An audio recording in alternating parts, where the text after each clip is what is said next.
आत्मक जो है वो ऊपर से नीचे की ओर आ रहा है, और जो हमारे आपके मुख से निकल रहा है ये वर्णात्मक है। इन वेद पुराण शास्त्रों में उस नाम का इसमें वर्णन है।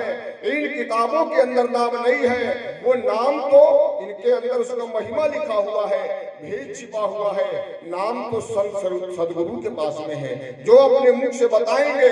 मंत्र मूलम गुरु वाक्यम, जो गुरु के मुख से वाक्य निकले, अरे वही तो नाम है। और इस शरीर के अंदर वो समाहित है। और नाम की महिमा तक हमारे महापुरुषों ने यहाँ तक की है कि नाम नाम सब कोई कहे और नाम न जाने कोई। अरे नाम न जाने कोई, नाम की गति है न्यारी। अरे वही शख्स को मिले जिन्होंने आशा मारी। अब वो नाम क्या है? जैसे ये तो वर्णात्मक है। जैसे यहाँ पर अपने भाई बहन बैठे हुए हैं, अगर एक बढ़िया संगीत बजे यहाँ पर, ढोलक हारमोनियम मजीरा, और सब लोग यहाँ तक प्रसन्न हो जाते हैं कि नाचने कूदने लगते हैं, इतना उसमें आनंद है, और वो साज बंद हो जाए और वो चला जाए और भाई दूसरे लोग आए, तो आप लोग यही कहोगे बड़ा हमको आनंद आया, बहुत हम लोग खुश हुए। और जब भाई लोग जो बाद में आए वो हमसे आपसे पूछे कि भैया कितना आनंद आया, तो क्या बता पाओगे भाई? वो कहेंगे थोड़ा भाई हमको भी दिखा दो कितना तुमको आनंद आया। क्या कोई दिखाने वाली चीज है? कहते हमको लिख दो, क्या लिख पाओगे? अरे वो ध्वनि जो है, जो आवाज है, वो शब्द है, वो जो न दिखाने की चीज है, न बताने की है, न समझाने की है। वो अकथो अनाम है, नामन रूपा, और ब्रह्मा सुखी अनुभव ही अनुपा। कि नाम निरूपण नाम जतनु ते, और सो प्रकटती जिमि मोल रतनु ते। वो नाम कहीं बाहर नहीं है, वो परमात्मा क्या है? शब्द है, वो नाम है। कि शब्द ही धरती शब्द आकाशा, शब्द ही शब्द भयो परोकाशा। वो परमात्मा अपने महाप्रबल हुंकार से वो रामी प्रभु ने शब्द निकाला, उसी शब्द पर तीन लोग बने, और ये दूसरी बार शब्द निकाला, तब ये 16 सूत्र प्रगटाए और सारी की सारी रचना कर दिया। ये गुरु महाराज ने हमको आपको सुनाया। वो नाम वो शब्द है, वो ध्वनि है, वही नाम जो है उसका वर्णन नहीं कर सकते हैं। जिस प्रकार से दूध में घी छिपा हुआ रहता है, उसी प्रकार ये परमात्मा भी तुम्हारे इस घट में छिपा हुआ है। मगर वो निकलेगा कैसे? जब दूध को हम दही बनाते हैं, उसमें मथनियां जलाते हैं, उसके बाद में छाछ अलग हो गई और घी अलग हो गया है। ठीक उसी प्रकार जब इस शरीर के में, जब इस जड़ शरीर में हम नाम रूपी मथनियां जलाएंगे, ध्यान भजन सिमरन रूपी मथनियां जलाएंगे, तब वो उसमें से परमात्मा प्रकट हो जाएगा। तभी तो हमारे महापुरुष समझाते हैं, गुरु महाराज ने यही समझाया कि नाम निरूपण नाम जतनु ते, और सो प्रकटति जिमि मोल रतनु ते। अरे भाय कुभाय न खुयालस हूँ, और नाम जपति मंगल दिशि दस हूँ। वो कैसे भी आप नाम लो, नाम हम कैसे लेंगे? जब हम गुरु की शरण में जाएंगे। गुरु कोई मजहब नहीं है, गुरु कोई धर्म नहीं, गुरु कोई पंथ नहीं, गुरु कोई संप्रदाय नहीं। अरे वही गुरु है जिन्होंने अपनी जीवात्मा को जगा करके उस परमात्मा से मिला दिया। अरे वो तो एक रस हो गए, उन्हीं के पास में नाम मिलेगा, और बाकी ऐसे नहीं। गुरु तो बहुत हम कहते हैं, गुरु का दर्जा तो महान है, मगर गुरु वही है कि गुरु गुरु कहाई सकल संसारा, गुरु गुरु न में भेद विचारा। कि गुरु गुरु कहाई सकल संसारा, और गुरु गुरु न में भेद विचारा। अरे गुरु वही जही नाम लखाया, आवागमन सहित दिखो लाया। जो हमको वही हमारा गुरु है, जो हमको बता दे तुम कहाँ से आए हो, कहाँ को जाओगे। कि गुरु वही जही नाम लखाया, आवागमन सहित दिखलाया। अरे गुरु चरणन जो राखई ध्याना, अमर लोक वह करही पयाना। जो शब्द को बता दे। शब्द भेदी गुरु ही तुम्हारी जीवात्मा का कल्याण करेगा, और नहीं तो भौतिकवाद में फंस गया भैया। जैसे ये शरीर है, इसके अंदर वो नाम है, दिखाई नहीं पड़ता है।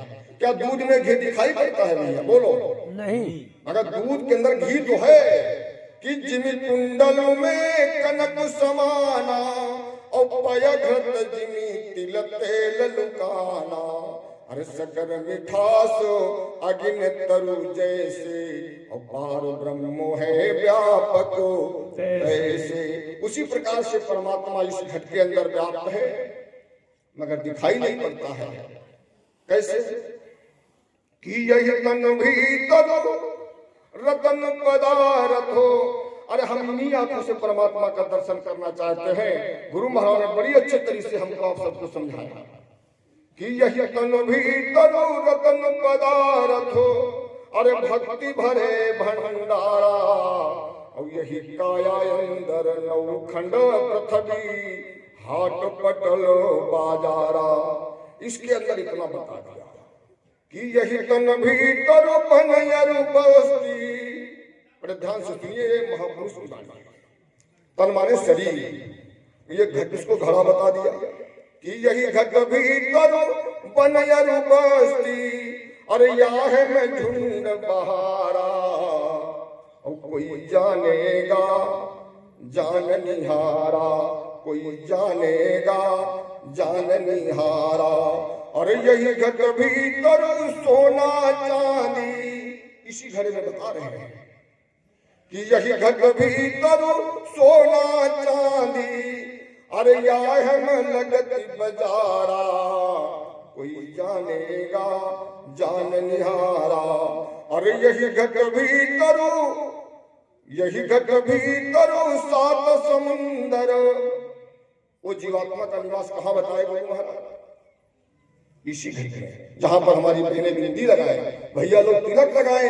नीचे उसका निवास नहीं हो सकता।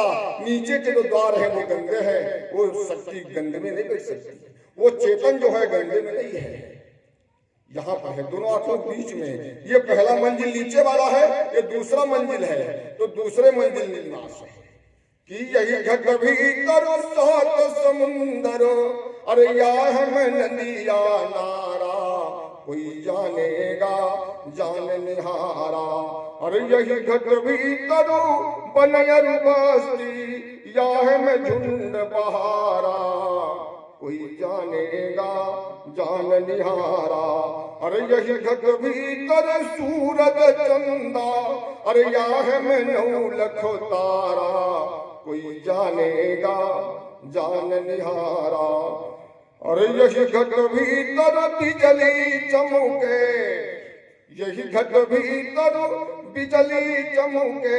अरे यह में होती उजियारा कोई जानेगा जान निहारा। अरे यही घट भीतर बिजली चमके। अरे यही घट भीतर अनाहत गरजे और चूहे अमृतो धारा कोई जानेगा जान निहारा। अरे यही घट भीतर देवी देवता। अरे यही घट भीतर देवी देवता। और याह में ठाकुर द्वारा कोई जानेगा जान निहारा। कोई जानेगा जान निहारा। अरे यही घट भीतर सब कुछ है। यही घट भीतर ब्रह्मा विष्णु। अरे याह में गुरु हमारा कोई जानेगा जान निहारा। कोई जानेगा जान निहारा। प्रेमी भाई बहनों, एक दिमाग में प्रश्न आ गया हो। ये भौतिक बात की बात है, मगर बात तो अंदर की बताते हैं। और परमात्मा का दर्शन हम इन चरम नेत्रों से करना चाहते हैं। ना किसी को हुआ है, ना कभी होगा। उघर ही विमल बिलोचन हिय के और मिटहि दोष दुख भवो रजनी के। अंदर जो विमल है अंदर का जो नेत्र है जब तक वो नहीं खुलेगा, यानी जीव आत्मा की आंख खुल जाए, गुरु महाराज ने यही तो बताया। अरे जीते जी मरना यही मुक्ति का दरवाजा है, और जो जीते जी नहीं मरा वो मरने के बाद में भी अपने घर को नहीं पहुंचेगा। जिंदा में मरना ही गुरु महाराज ने यही तो विद्या सिखाई है, इसी के अंदर सब कुछ। अच्छा एक बात बताओ, बोलो जय गुरुदेव। अब कहोगे वो परमात्मा तो इतना बड़ा है,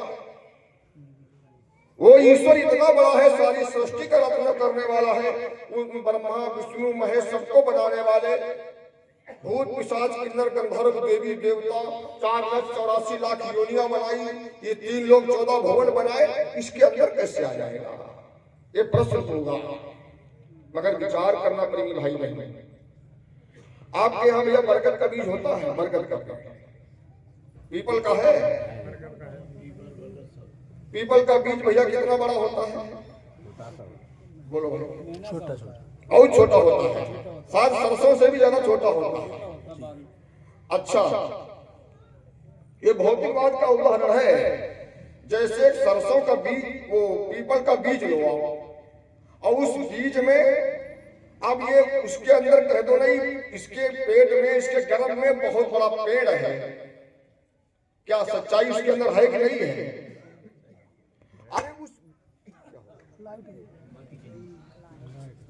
जनरेटर चला दो भैया। हेलो, जय गुरुदेव। जय गुरुदेव। भाई जोर से बोलो, कब भूख तो नहीं लग रही है? जोर से बोलो, बोलो जय गुरुदेव।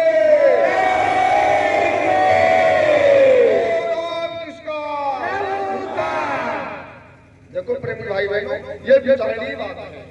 उस बीज के अंदर बताओ कहां पर पत्ती है, कहां पर डाली है, कहां पर इसका इतना विशाल वृक्ष छिपा हुआ है। अगर उस बीज को निकोला जाए, क्या कोई डाली फंसेगी? नहीं फंसेगी। फिर बताओ भैया, उसके अंदर फल फूल पत्ते और इतना विशाल वृक्ष छिपा हुआ है। मगर ये सत्य है, उस बात को प्रमाणित करने के लिए हम उस बीज को जब जमीन पर बोएंगे तब उसमें महीन सुई जैसा अंकुरित होगा। उसमें जब बाढ़ लगा देंगे और धीरे धीरे कुछ वर्षों के बाद में वो दरख्त हो जाएगा। बोलो भाई, उस बीज का तो कमाल है। अगर उस बीज को हम मसल देंगे तो पेड़ नहीं उगेगा। अगर भाई बहनों एक बात विचार करो, अगर उस बीज को हम पक्की जमीन पर रखें, क्या जमेगा? सूखे में जमेगा? नहीं जमेगा। कहाँ जमेगा? वो खेत में जमेगा। सूखा खेत हो नहीं जमेगा, उसमें पानी होना चाहिए। तो ठीक उसी प्रकार से मान लीजिए जीव आत्मा है, ये बीज है, इसके अंदर विशाल परमात्मा छिपा हुआ है। कैसे प्रकट होगा, कैसे जमेगा? यही बात तो गुरु महाराज समझा रहे हैं कि नाम निरूपण नाम जतन दे। जतन माने युक्ति तरीका। कहाँ मिलेगा? वो गुरु की शरण में मिलेगा। कि नाम निरूपण नाम जतन दे और सौ प्रकटति मोल रतन दे। अरे भाय भाय अनख आलस हूँ, नाम जपति मंगल दिशि दस हूँ। वो नाम देंगे आपको ना, और नाम को जब जपेंगे, इस बीज को कहाँ बोएंगे? बोलो भैया, कहाँ बोएंगे? सत्संग रूपी दरिया में। और सत्संग, जैसे एक बात बताओ, जैसे ये कपड़ा है गंदा हो जाए, हम साबुन लगाते हैं। साबुन लगा करके अच्छा कपड़ा है भैया, और ये साबुन ले आए दुकान से और इस पर लगाओ, क्या ये साफ हो जाएगा? खाना में बोलो भाई, हो जाए। और क्या चाहिए? पानी चाहिए। पानी चाहिए। अब सूखे कपड़े पर काम नहीं चलेगा, तो पहले इसको जल में डुबो, इस गंदे कपड़े को जल में डुबो, ऊपर से साबुन लगाओ, कपड़ा साफ हो जाएगा। और कपड़ा कितना भी गंदा हो, साबुन कितनी भी बढ़िया हो, सूखे में काम नहीं चलेगा। तो इस जीवात्मा को कहाँ पर बोए तब ये, कहाँ पर भीगे तब अंकुरित होगी? सत्संग रूपी दरिया में। कहाँ मिलेगी वो? गोस्वामी महाराज ने भी तो बताया कि जो नहा न चाहो यही सरी भाई, तो सत्संग करहु मन लाई। जो इस नदी रूपी गंगा में स्नान करना चाहते हो, इस जीव आत्मा को डुबकी लगवाना चाहते हो, तो सत्संग रूपी नदिया में जाइए। जो नहान चाहो यही सरी भाई, तो सत्संग करहु मन लाई। सत्संग कहाँ मिलेगा भैया? सत्संग कहाँ मिलेगा? वो गुरु की चरणों में बहता है। आप लोग बोलिएगा दोनों कि सत्संग की गंगा बहती है गुरुदेव तुम्हारे चरणों में। सत्संग की गंगा बहती है गुरुदेव तुम्हारे चरणों में। सत्संग की गंगा बहती है गुरुदेव तुम्हारे चरणों में। सत्संग की गंगा बहती है गुरुदेव तुम्हारे चरणों में। है जीत तुम्हारे चरणों में, रुहार तुम्हारे चरणों में। है जीत तुम्हारे चरणों में, है हार तुम्हारे चरणों में। उत्थान पतन अबो है मेरा गुरुदेव तुम्हारे चरणों में। उत्थान पतन है मेरा ही गुरुदेव तुम्हारे चरणों में। सत्संग की गंगा बहती है गुरुदेव तुम्हारे चरणों में। सत्संग की गंगा बहती है गुरुदेव तुम्हारे चरणों में। जय गुरुदेव। वो गुरु के चरणों से प्रवाहित हो रही है।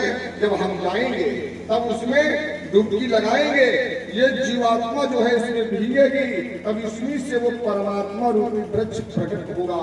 और देखिए केवल एक ही तरीका है, जब ध्यान भजन सुमिरन करने का तरीका जब आप करेंगे तब इसमें से वो स्फुटित होगा और विशाल होता हुआ चला जाएगा। और देखिए पहले नहीं, सत्संग आपको बड़ी भाग्य से मिला है। सत्संग की गौरव गरिमा और महिमा का वर्णन किया जाए तो अर्वचनीय है, अकथनीय है। प्रेमी भाई बहनों, यहाँ तो बताया हमारे महापुरुषों ने कि ये धरिया भी धरी, कोई शंका करने वाली बात नहीं। अरे राज मिले गजबाज मिले, गजबाने काफी बाज माने, ये भी मिलेगा। अरे गजबाज मिले और सब साज मिले, मनवांछित पाई।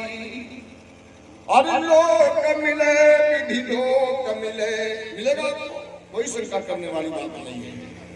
अरे लोक मिले विधि लोक मिले और परलोक मिले वैकुंठ ही जाई। आपको वैकुंठ भी मिलेगा, कोई शंका करने वाली बात नहीं। ये सुंदरता जी महाराज बता रहे हैं। अरे सुंदर और मिले सबही, कैसी आज हो वो भी आपको मिलेगा। अरे सुंदर और मिले सबही और संत समागम दुर्लभ भाई। ये संतों का समागम नहीं मिलेगा, सब कुछ दुनिया में मिल जाएगा, इतना मिल जाएगा, मगर संतों का समागम नहीं मिलेगा। इसको गोस्वामी जी महाराज ने हमारे समझाए कि सत्संगति दुर्लभ संसारा और निमित्त दंड भरिए कहूं पारा। ये भक्तों का भी सत्संग मिल जाए, आप परम सौभाग्यशाली। इसलिए प्रिय भाई बहनों, आप परम सौभाग्यशाली हैं कि बड़े भाग्य अरे पाइए सत्संगा। अरे भाग्य कि बड़े भाग्य पाई ये सत्संगा, और बिन ही प्रयास हुई भव भंगा। आपको प्रयास नहीं करना पड़ेगा, आपका भव समाप्त हो जाएगा। भव माने भैया, भव माने ये भौतिक बात की बात है। भव माने डर, आप सत्संग में गए, आपको प्रयास नहीं करना पड़ेगा। यही मानस में गोस्वामी महाराज बता रहे कि नहीं प्रयास हो माने होता है डर। इनको कोई भोला नहीं है, हो माने डर। और डर के पास सुंदर हवेली बनी है, सुंदर घाट बाट है, शैडो आगे पीछे चलते हैं, तो डर किस बात का? बोलो भाई। अब क्या लिखा है गोस्वामी महाराज ने? डर समाप्त हो जाएगा, भोग समाप्त हो जाएगा। और सा डर बिना ही प्रयास होई भव भंगा। हर को सता रहा है भव, डर सता रहा है। कौन सा?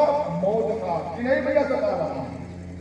मौत रूपी डर सबको सता रहा है। चींटी से लेकर के शेर तक अगर मरने का समय आ जाए तो चलते हैं अंदर आश्रम को, आपको दिखाते हैं आश्रम की व्यवस्था क्या है। देखिए कितना सुंदर यह नज़ारा आपको देखने को मिला हुआ है।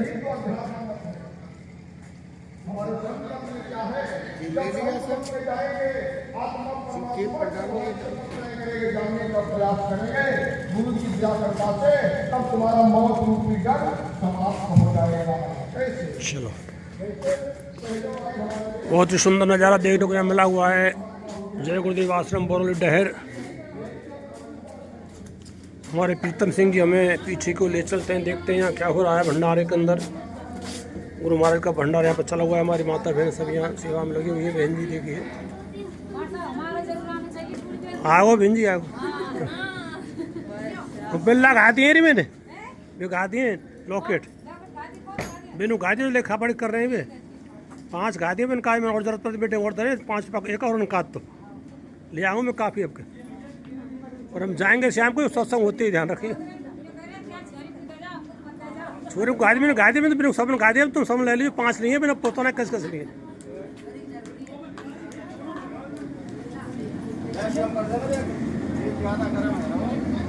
पीतम जी इनमें क्या रखा हुआ है भाई साहब, बताओ ना हमें थोड़ा सा। बाबा जय गुरुदेव जी महाराज के भंडारे की आगमन पर अच्छा अच्छा सत्संग हो रहा है। अच्छा जी, ये 30 दिसंबर 1971 को बाबा जय गुरुदेव जी महाराज इस गांव बोड़ोली डहर, तहसील पहाड़ी, जिला टीग हो गया, पहले भरतपुर था जी हाँ। तो यहाँ पर बाबा जय गुरुदेव जी महाराज अपनी संगत के साथ पधारे थे। उन्होंने यह सत्संग दिया, रात्रि विश्राम किया, 2 दिन रुके थे। उसी कार्यक्रम को आज आगे बढ़ाते हुए यहाँ के पूर्व विधायक गोपी चंद गुजर जी और इस परंपरा को निभाते हुए यहाँ गुरु भाइयों को पूरे देश से प्रेमी यहाँ आते हैं और उसके लिए सत्संग हो रहा है, बाहर सत्संग चल रहा है और मतलब उनके लिए भोजन व्यवस्था, भोजन सेवा, भोजन प्रसाद यहाँ पे बनी हुई है। सत्संग में धर्म प्रेमी भाई बहन, गांव अड़ोस पड़ोस के लोग आते हैं, सबको यहाँ सत्संग के बाद भोजन प्रसाद खिलाया जाता है। धन्यवाद। जय गुरु। क्या क्या चीज़ें थोड़ा दर्शन कराओ ना।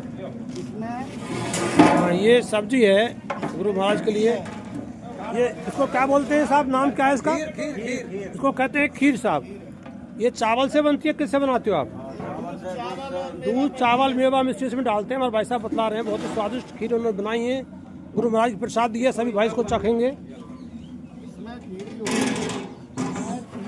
हाँ ये देखिए 2 भगोना खीर है, काफ़ी है ये खीर, करीब 1000 आदमियों के लिए बैठेगी हमारे अनुमान से। सामने आटा उठा हुआ पड़ा हुआ है। चलते हैं पौने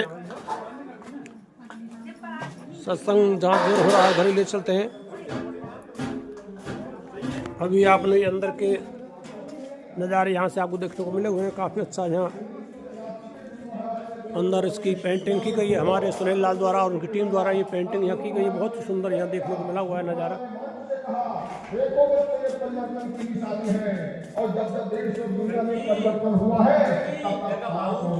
जी आपका आ गया साहब, ये हमारे भाई हैं सब आगरा से आए हुए सेवा करने के लिए, धन्यवाद इनको। आप कहोगे हमने तो बहुत ही करता भागवत सुनी, मगर स्वामी जी ने कभी नहीं जिक्र किया कि भाई भगवान राम ने बोला पहले। भाई बहनों जरा विचार करिएगा, जिस समय भगवान राम को 14 वर्ष का वनवास हुआ तो उन्होंने राक्षसी वस्त्र त्याग दिए, क्या पहना? वल्कल वस्त्र पहने। मानस में लिखा है जिस समय भगवान राम वन को गए हैं कि जटा दूत कटी कसी रघुवीरा और चले मुदित मन वन रघुवीरा। जटाजूट भैया बोरा काहे का बनता है? जूट का। कि जटाजूट कटी, कटी माने कमर कस करके बांधा। कि जटाजूट कटी कसी रघुवीरा और चले मुदित मन वन रघुवीरा। भगवान प्रसन्न मुद्रा में गए कि मैं निश्चर ही करूं माही भुज उठाए करकीन। बोरा पहन करके भगवान राम ने कहा मैं निशाचर विहीन पृथ्वी कर दूंगा। बोरा तो मोहम्मद साहब ने पहना है। बड़े बड़े औलिया फकीर के वहां जाइए, पदारियों के यहाँ जाइए तो टाट का बोरा लगा हुआ है। देखिए प्रभु ईसा मसीह को जब क्रूस की सजा सुनाई गई और तब कहा अंतिम इच्छा क्या है? कहा बोरा डाल दो। भगवान कृष्ण ने क्या पहना है? पटसन। उसी को पीताम्बर बोलते हैं। भगवान कृष्ण ने पटसन पहना, भगवान राम ने जूट पहना। और ये परिवर्तन की निशानी है।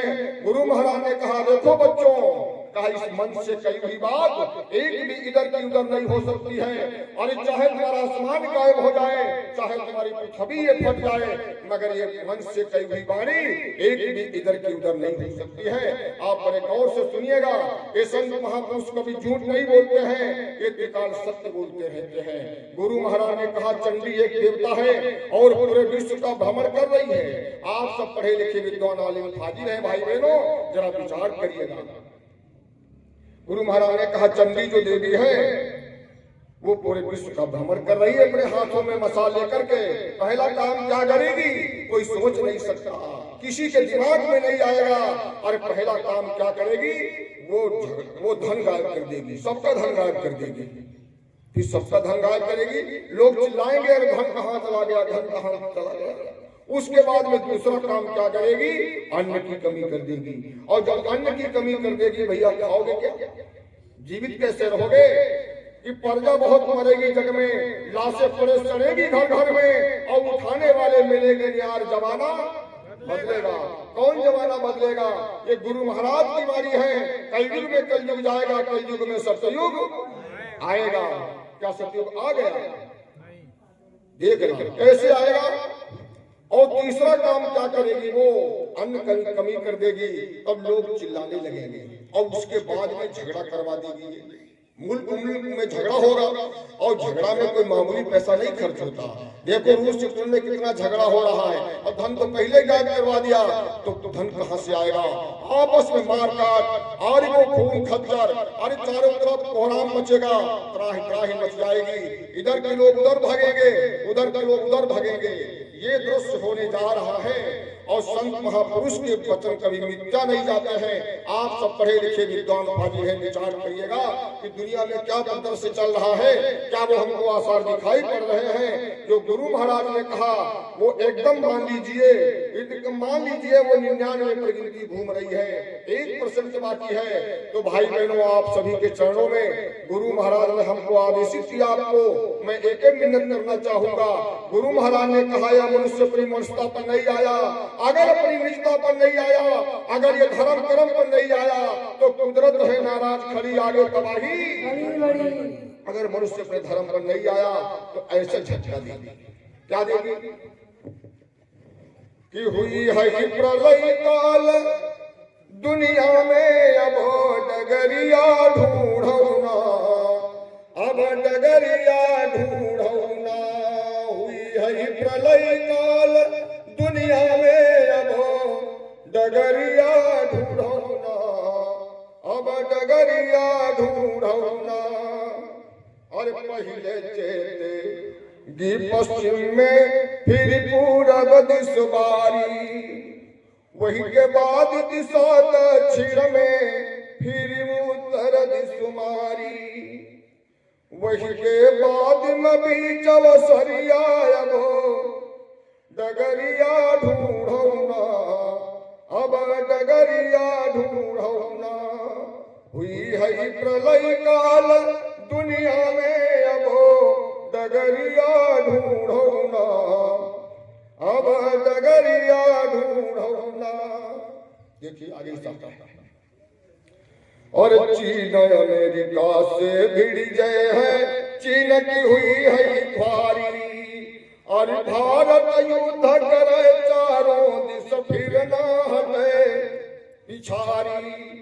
भारत जीती है खोली के वरिया डगरिया ढूंढौना अब डगरिया ढूंढौना।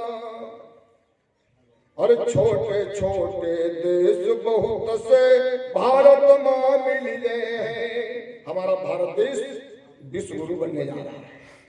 और छोटे छोटे देश बहुत से भारत मां मिल गए हैं। और बड़ा देश भारत हुई गए है। भारत वर्ष कहाई है। जनता करी है राज जबरिया डगरिया ढूंढौना अब डगरिया ढूंढौना। हुई है प्रलय काल दुनिया में अब डगरिया ढूंढौना अब डगरिया ढूंढौना। अरे मांसाहारी और शराबी ये भगवान राम की भूमि है। अच्छा भाई बहनों एक बात बताओ, क्या ये राम राज्य लाने की कल्पना जो की जा रही है भैया, क्या ये नारे लगाने से हो जाएगी? नहीं। क्या राम राज्य की जो कल्पना की जा रही है क्या तोड़ फोड़ हड़ताल आंदोलन करने से हो जाएगी? नहीं। और ऐसे नहीं आएगी। अगर राम राज्य लाने की कल्पना है तो जितने भी समाज के अगुवाकार हैं, हर समाज के अगुवाकार हैं, जो समाज के शुभचिंतक हैं, समाज सेवी हैं, जो हर धर्म आस्था से जुड़े हुए धर्म प्रेमी भाई बहन जितने भी मानते हैं, जो धर्म प्रेमी हैं, और सबको एक प्रचार करना पड़ेगा। सब एकजुट होकर के प्रचार करना पड़ेगा। कौन प्रचार करना पड़ेगा? शाकाहार का प्रचार करना पड़ेगा और नशा मुक्त का प्रचार करना पड़ेगा। जब तक हमारे देश से शाकाहार और नशा नहीं गायब होगा, शाकाहार जो इसका प्रचार जोर शोर करना पड़ेगा। और ये मांसाहारी लोग रहेंगे, ये दारू अगर चलेगी तो हम राम राज्य की कल्पना ना देखें। हमारी देश की संस्कृति क्या है, हमारी देश की गौरव गरिमा क्या है, आगे आने वाली जो पीढ़ी है, इन बच्चों में अच्छे संस्कार पैदा करने होंगे, एक अच्छे समाज का निर्माण करना होगा। ये हर विभाग को और हर जिम्मेदार को ये करना होगा, तब राम राज्य लाने की कल्पना करें हम। ऐसे राम राज्य नहीं। अरे ये भगवान राम के समय में, जिस समय भगवान का राम का राज्य था, क्या प्रेमी भाई बहनों बताओ, क्या दारू के ठेके थे? नहीं। क्या मांस खुला बिकता था? नहीं। तो फिर कि मांसाहारी और शराबी अरे ढूंढऊ जगह रहन की, अब ढूंढऊ जगह रहन की। अरे पहले एक बात ना मानी, जय गुरुदेव धर्म की। कैसे खई हो मांस मछलिया अब डगरिया ढूंढऊ ना अब डगरिया ढूंढऊ ना। हुई है प्रलय काल दुनिया में अब डगरिया ढूंढऊ ना अब डगरिया ढूंढौना। आगे कानून बनने जा रहा है। कानून ऐसा सख्त बनेगा। अरे गाय भैंस की कौन कहे, अरे मुर्गी तक मार न पावे। अरे जो कोई पशु पक्षी मारे तन्हाई में जावे। अरे पड़ी है सौ सौ बेत कमरिया अब डगरिया ढूंढौना अब डगरिया ढूंढौना। अगर तुमने किसी की जीव हत्या कर दी, ऐसा सख्त कानून बनेगा। अरे अभी तो तुमको चना मिठाई मिल जाता है जेल में, और तुमने किसी की हत्या कर दी तो बैरी में जाकर के वो सिपाही तुम्हारे सौवेद रोज नाश्ते में देगा, उसके बाद में आगे कार्रवाई होगी। ये समय आ रहा है। तो प्रेमी भाई बहनों जरा विचार करिएगा, ये हमारी भारत भूमि है। अच्छा एक बात बताओ, ये हमारे भारत देश जो है इसको माँ कहते हैं, और जितने भी दुनिया में देश हैं, क्या भाई बहन किसी के आगे माँ शब्द लिखा है? क्या किसी भी देश के आगे माँ शब्द नहीं लिखा है। हम बड़े प्यार से भारत को माँ कहते हैं। माँ से मतलब क्या हुआ? अरे माँ जननी है, जन्मभूमिष्ठ है, वो गर्भ धारण करती है। इससे यही सिद्ध होता है जितनी हमारी दुनिया की सांस्कृतिक परंपराएं हैं सब हमारी भारत माँ से उत्पन्न हुई है। अगर भारत देश में अगर ये गड़बड़ होगा पूरे विश्व में गड़बड़ हो जाएगा। अगर भारत देश घूम गया तो पूरा देश घूमेगा, पूरा विश्व घूमेगा। इसलिए भारत की गौरव गरिमा और उसकी महिमा का वर्णन हमारे और विश्व गुरु बनेगा। तो केवल एक गुरु बनेगा, केवल एक ही गुरु बनेगा क्या? यहाँ भारत देश गुरु बनेगा। ये हमारी प्रत्येक बहन, यहाँ की प्रत्येक बहन जो है, एक प्रत्येक भाई विश्व गुरु बनेगा। वो गुरु की उपलब्धि रखेगा। गुरु महाराज ने कहा विदेश से लोग आएंगे, इन बहनों के पास में आएंगे। अरे जो तुम्हारी देश की मर्यादा है आज भी उसका गुणगान हो रहा है। जो हमारी संस्कृति है ये विदेशों में नहीं है, विदेशों में मर्यादा नहीं है। हमारे देश में जो गौरव की मर्यादा है, जो महिमा है, इससे कहेंगे बहनों से तुम्हारी यहाँ की धोती पहनना सिखा दो, यहाँ का आलाप क्या है। ये आएंगी तो गुरु का दर्जा होगा। वापस जाएंगी भाइयों से सीखेंगे। क्या सिखाएंगे भैया? क्या रात पर हम डीजे बजाएंगे? ये सिखाएंगे। और देश की भगवान राम की कहानी पढ़ें। देश में अपने ये सती सावित्री, अनुसुईया, नर्मदा, ताप्ती, मीराबाई, झांसी की रानी, इनकी कहानी बच्चों को पढ़ाइए। देश के प्रति जो अपनी गौरव गरिमा है इसका पाठ पढ़ाइए। और ये फिल्मी जगत में काम नहीं चलेगा।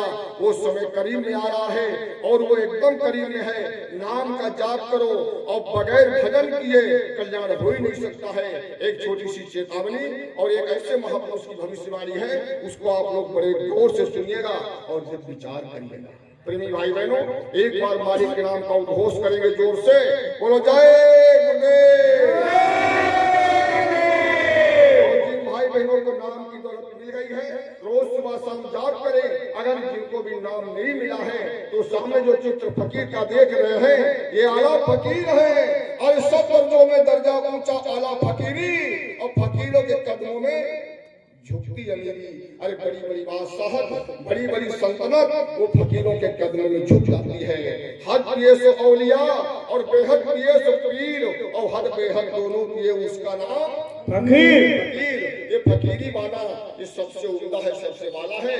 और नाम की दौलत जो है वो गुरु के चरणों में ही मिलेगी। इसलिए प्रेमी भाई बहनों, आप सब लोग चेतावनी बोलो और देखो काम करो।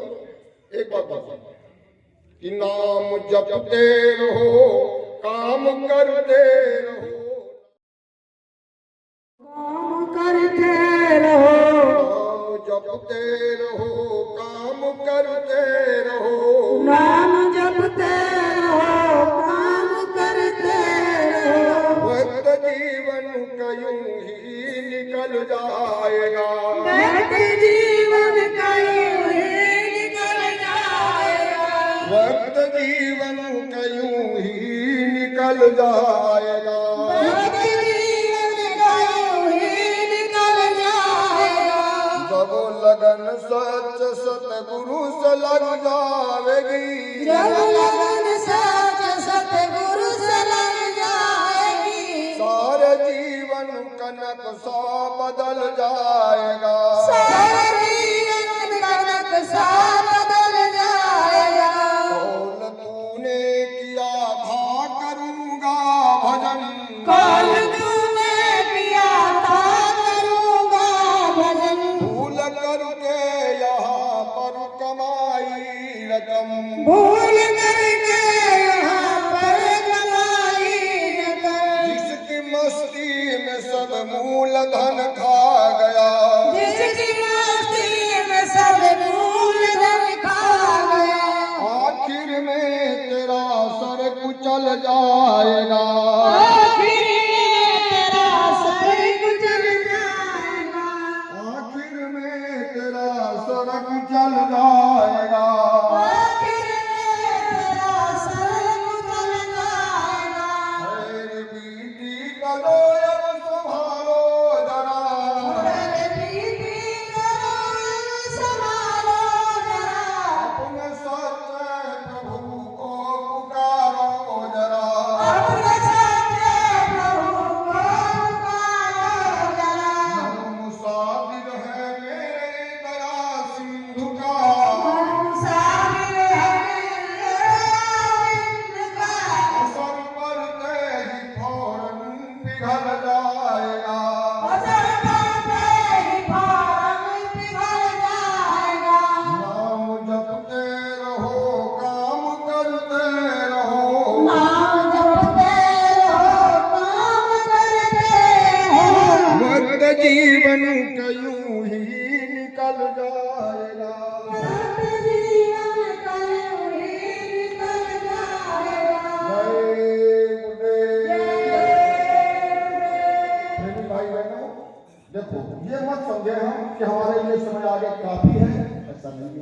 आदेश है।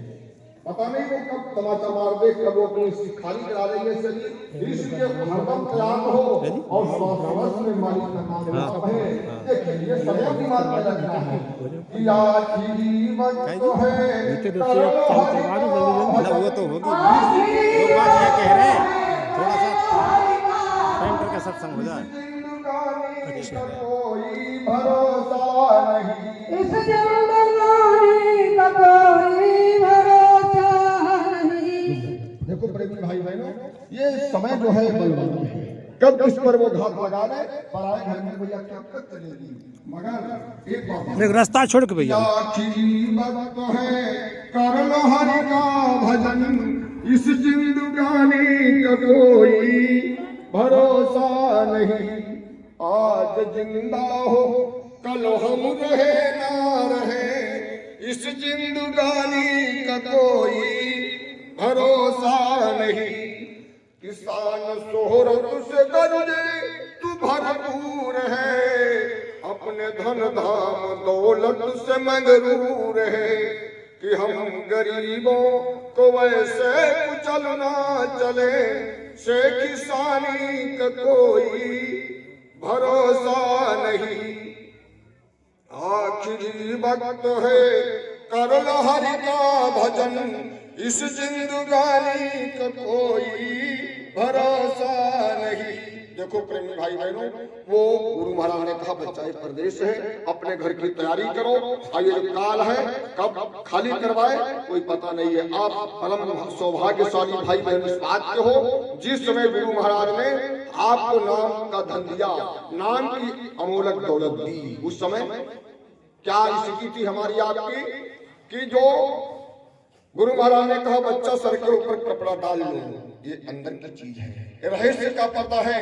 उस समय जीवात्मा की स्थिति क्या होती है, मन की डोरी माया के हाथ में, बुद्धि की डोरी भगवान ब्रह्मा के हाथ में, और चित्त की डोरी भगवान विष्णु के हाथ में, अहंकार की डोरी भगवान शंकर के हाथ में, और जो तुम्हारी ये सूरत है, जीवात्मा है, ये डोरी नाम, ये नाम उसके हाथ में है, काल भगवान के, निरंजन भगवान के हाथ में है। और ये जब सदगुरु नाम दान देते हैं तब ये चारों तुम्हारी डोरियों को नहीं छेड़ते, केवल वो जो नाम की डोरी है जो काल निरंजन के हाथ में है। बड़े ध्यान से सुनिएगा, गुरु महाराज ने बताया हम आप सबको, वो जो नाम की डोरी है वो उसको अपने हाथ में ले लेते हैं, सीधे नाम से जोड़ देते हैं। जो तुम्हारी जीवात्मा की डोरी है सीधे नाम से जोड़ देते हैं। अब बस हो गया काम, हो गया काम।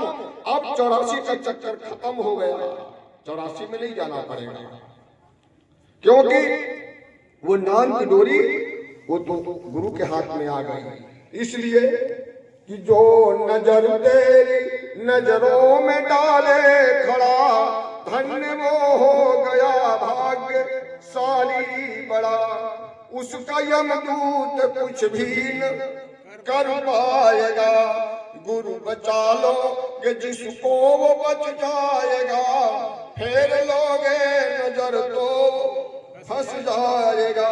देखिए सोना काई ना लगे, लोहा गुण नहीं खाए, और बुरा भला हो गुरु भगत कब हो नरक ना जाए। क्योंकि 84 का चक्कर खत्म हो जाता है। और उस समय अगर कोई पूछे कि गुरु महाराज जैसे हमने आज नाम दान दिया, कल शरीर शांत हो जाए, का फिर भी 84 का चक्कर खत्म हो जाए। मगर ये महापुरुष की बारी धीरे धीरे समझ में हमारे आपके आएगी।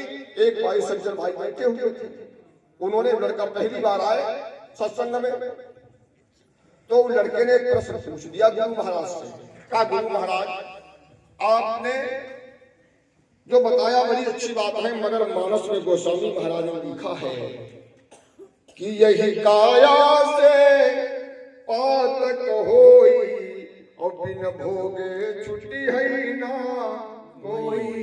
इस काया से जो पातक बन गया तो भोगना पड़ेगा। तो बताओ हम सत्संग में आए और या ना आए तो बात कही रही, हमको तो भोगना ही पड़ेगा, तो सत्संग में आने से हमारा फायदा क्या है। तो गुरु महाराज ने कहा बेटा ये तो सही है। कहा तुम उत्तर इसका देखना चाहते हो कि जानना चाहते हो। काले महाराज दिखा दो तो सबसे बढ़िया है। अच्छा कहा जाओ ये 2 मंजिल का मकान बना कर है, कहा इसके ऊपर चढ़ जाओ। वो लड़का चढ़ गया, उसको जानने की इच्छा थी। कहा जाओ जो 10 किलो का पत्थर रखा है इसको हमारे खपड़ी पर डाल दो। तो लड़का वो सोचने लगा कि ये पत्थर डालेंगे तो सर फट जाएगा, मौत हो जाएगी। कहा महाराज ये काम नहीं करेंगे। वो डालने में क्या दिक्कत है, 10 किलो का पत्थर हमारे सर पर डाल दो। हम कहा हमको उत्तर नहीं चाहिए महाराज, हम नीचे उतर आएंगे। अरे कहा तुमको दिखा देंगे, डालो बेटा। नहीं डालेंगे। कहा तुमको डालना पड़ेगा। कहा एक काम करो, कहा 10 किलो रुई ले लो और ऊपर से हमारे डाल दो। कहा ये हो जाएगा। रुई डालने में क्या दिक्कत है, देखो 10 किलो के 15 किलो रुई डाल दो। भैया ये बताओ ऊपर से वजन कितना आ रहा है? 10 किलो। क्या रुई डालने से खपड़ी फट जाएगी क्या? नहीं फटेगी। और 5 किलो का ही पत्थर डाल दो तो सर फट जाएगा।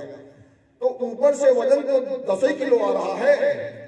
तो उसने कहा ये तो 15 किलो भी हम डाल सकते हैं, मगर पत्थर का नहीं डालेंगे, रुई वाला डाल देंगे। देखो ठीक उसी प्रकार से हमारे गुरु कैसे दया करते हैं। वो पत्थर जैसी वो मुसीबत आ रही है तो उसको रुई में परिवर्तित कर देते हैं। वजन तो होए, प्रारब्ध जो है वो तो भोगना ही पड़ेगा, मगर उसको रुई में तब्दील कर देते हैं।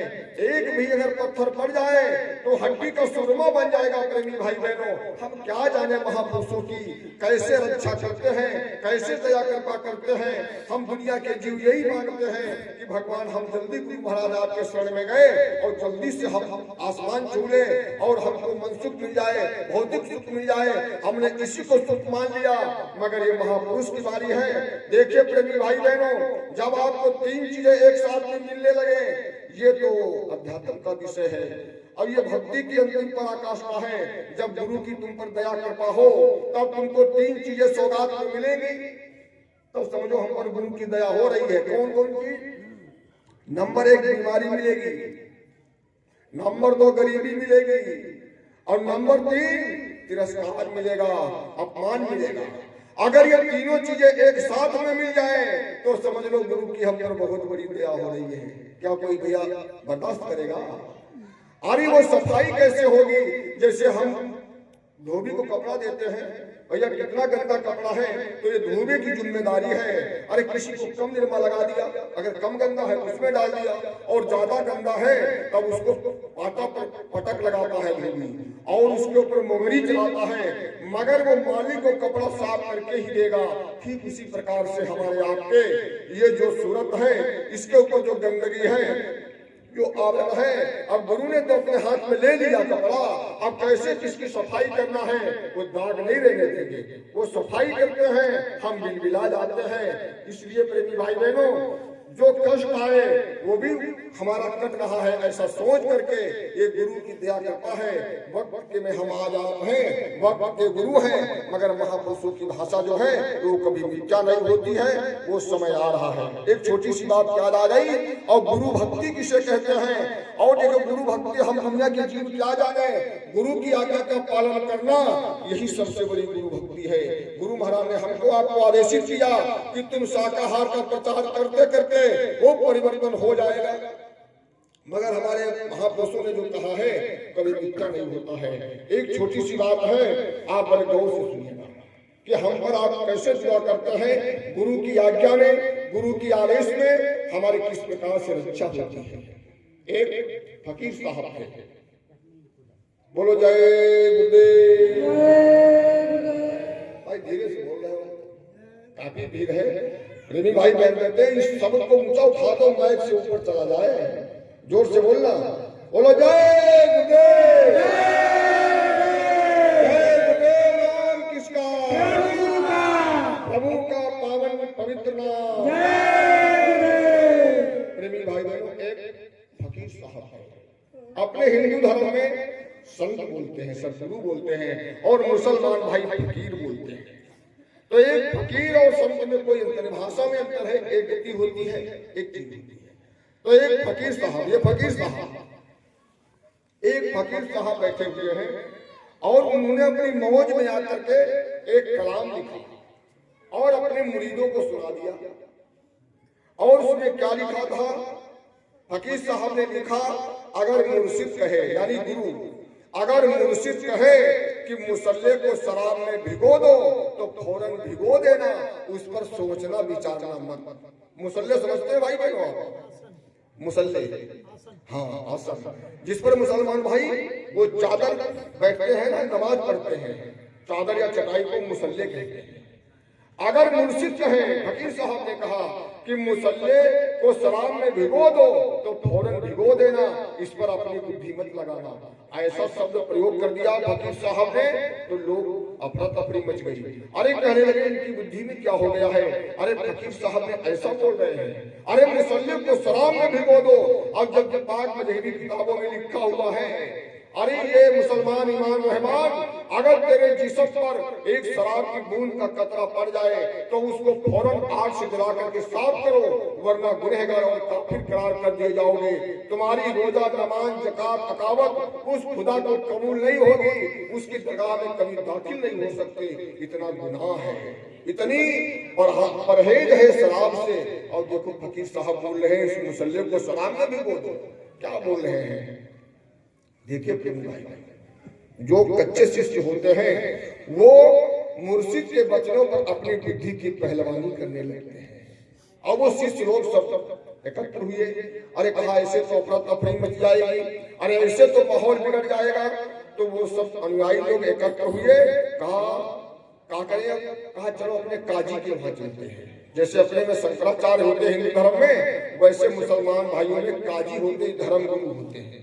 तो ये सब अनुयायी लोग काजी साहब के वहां पहुंचे। काजी साहब बहुत बड़ा बुद्धिमान था, तो उन अनुयायियों ने बताया कि देखो फकीर साहब ने ऐसा कलाम लिखा और सुना भी दिया, अब क्या मामला है? तो काजी साहब कहने लगे, भाई बहन, काजी साहब ने विचार किया कि अरे वो फकीर अंतर्गत कभी बोल नहीं सकते, अगर कोई ऐसी बात कही है तो उसके अंदर कोई जरूर रहस्य छिपा हुआ होगा। ये फना फिला में समाये हुए होते हैं, अरे ये कोई गलत बात नहीं बोल सकते। तुम ही लोग भ्रमित हो, ऐसा मन में विचार किया। कहा ठीक, तुम लोग अपने अपने घर वापस जाओ और हम फकीर साहब से बात करेंगे। तो काजी साहब फकीर साहब के वहां पहुंच जाते हैं। फकीर साहब वो तो मस्त बैठे हैं प्रभु के ध्यान में। काजी साहब जब पहुंचे, अदाब किया, तो फकीर साहब ने पूछा काजी कैसे आए?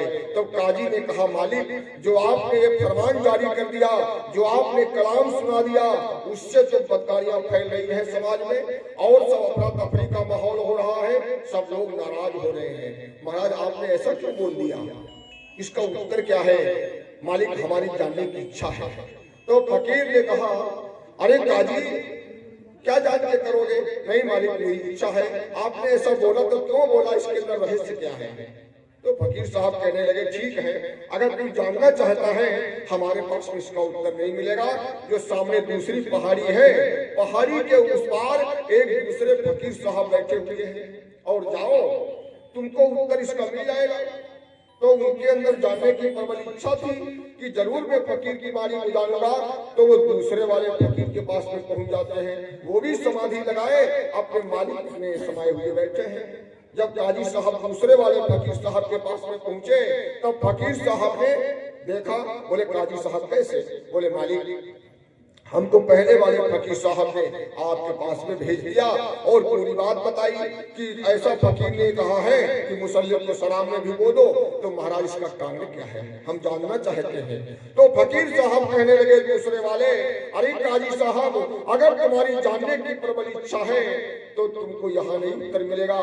कहा जो तुम्हारे शहर में ये मानी हुई वैश्या है, उसके कोठे पर रात गुजारो, तुमको इसका उत्तर मिल जाएगा। अब काजी साहब की बुद्धि चक्कर खा गई, और एक फकीर कहता है मुसल्ले को शराब में भिगो दो, और दूसरा फकीर कहता है तुम वैश्या के कोठे पर रात गुजारो। ये कैसे हो सकता है? अब काजी की बुद्धि काम नहीं कर रही है। फिर भी उनको विश्वास था कि महापुरुष ये मुर्शिद कोई अनर्गल बात नहीं बोलते हैं। तो कहा ठीक है, मैं जरूर जाऊंगा। और वो जो शहर की मानी हुई वैश्या थी उसको काजी साहब ने खबर भिजवा दी। काजी साहब ने जब खबर भिजवाई तब उसको बड़ा शर्म हुआ। वही अस्तर का ठिकाना ना रहा। अरे कहा शहर का माना हुआ काजी और इतना सरनामी है ये, आज मेरे गांव कोठे पर बिताएगा। खैर कोई बात नहीं, उसने अपने तौर तरीके से उसने उनका आने का इंतजार करने लगी और वो बैठ गई। और कुछ समय बाद निश्चित समय पर काजी साहब उस वैश्या के कोठे पर पहुंच गए शाम के वक्त में। और जब वो वैश्या ने काजी साहब को देखा, बड़े अदाब के साथ में पेश आई और हाथ जोड़ करके खड़ी हुई, आपकी खिदमत में, आपकी सेवा में क्या हाजिर। तब उसने क्या किया, एक बड़ी सुंदर खूब सुंदर लड़की लाकर के काजी साहब के कमरे में छोड़ दिया और अपने वापस चली गई। और वो लड़की रो रही थी, वो लड़की घबराई हुई थी। और काजी साहब ने जब बेटी को देखा तब बेटी से कहा, बेटी तू रो मत, तू मत रो, तू मेरी बेटी की तरह से है, मैं तेरी अब्बू की तरह से हूँ। हमारे अंदर कोई गलत खोट नहीं है, हमारे अंदर कोई गलत विचार नहीं है। मैं अपने मुर्शी के कहने से तेरे यहाँ रात गुजारने बेटी आया हूँ। तू मेरी बेटी की तरह से है, मैं तेरा अब्बू की तरह से हूँ। तो वो बेटी को कुछ शांति हुई और उसने कहा, देखो और रात कैसे पार हो।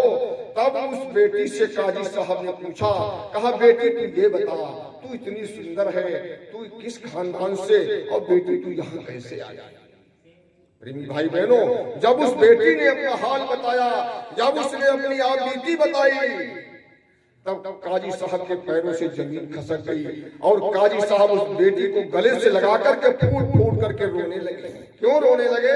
अरे माजरा क्या था, उस बेटी ने क्या ऐसा बता दिया जो काजी साहब के एकदम फूट फूट करके रोने लगे। वो काजी साहब ने ये सुना, बेटी ने जो वाकया बताया, कहा, काजी साहब हमारा गांव एक नदी के किनारे था।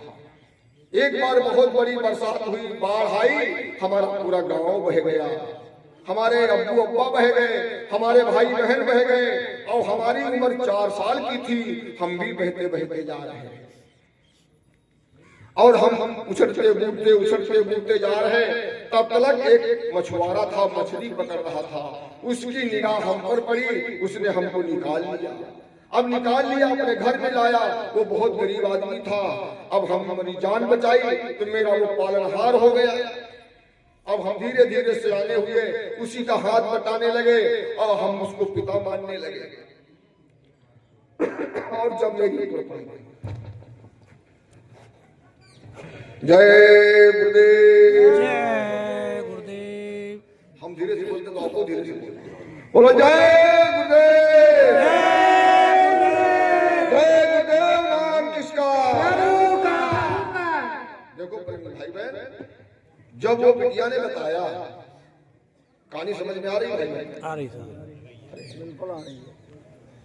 तो भैया उस बेटी ने बताया, हम बहते बहते जा रहे थे, हमको निकाल लिया और जब हम सियाने हो गए तब उस मछुआरे के यहाँ कुछ बदमाश आए।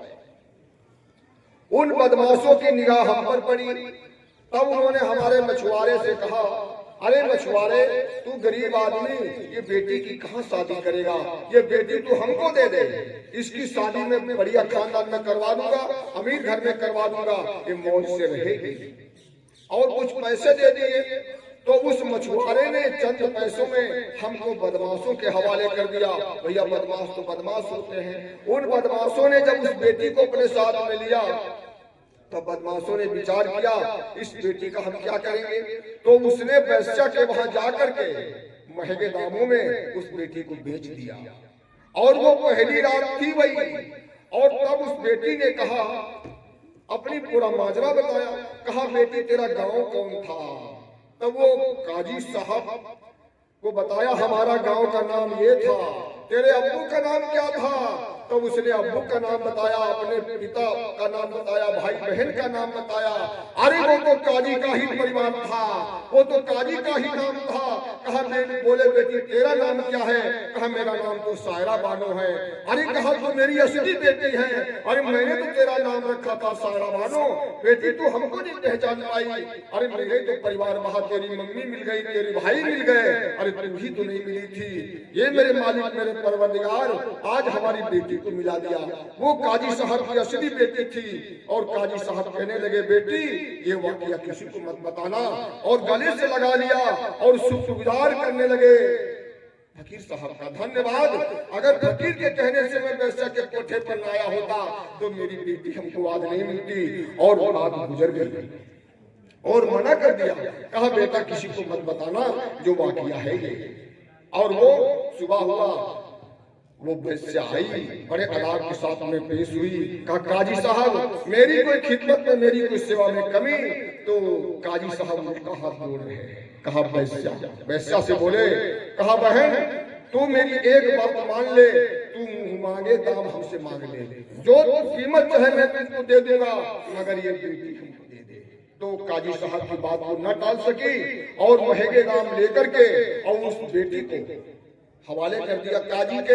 और काजी साहब उस बेटी को लेकर के सीधे फकीर साहब के वहां पहुंच जाते हैं और कहने लगे मालिक आपने हमारी बेटी को बचा दिया, अगर आपके कहने से हम वैश्या के कोठे पर न गए होते तो ये मेरी जो बेटी है हमको नहीं मिलती। और कहा देखो, और मैं जहाँ का माना हुआ काजी था, मैं माना हुआ सरदार, और मेरी बेटी की इज्जत इसी शहर में नीलाम होती जहाँ का मैं काजी था। आपने हमारी बेटी को बचा दिया, आपने हमारी इज्जत को बचा दिया, बार बार कदमों में झुकते हैं। तो फकीर साहब क्या बोले, अरे कहा ये मेरा कुछ नहीं है, ये उसकी दया कृपा है।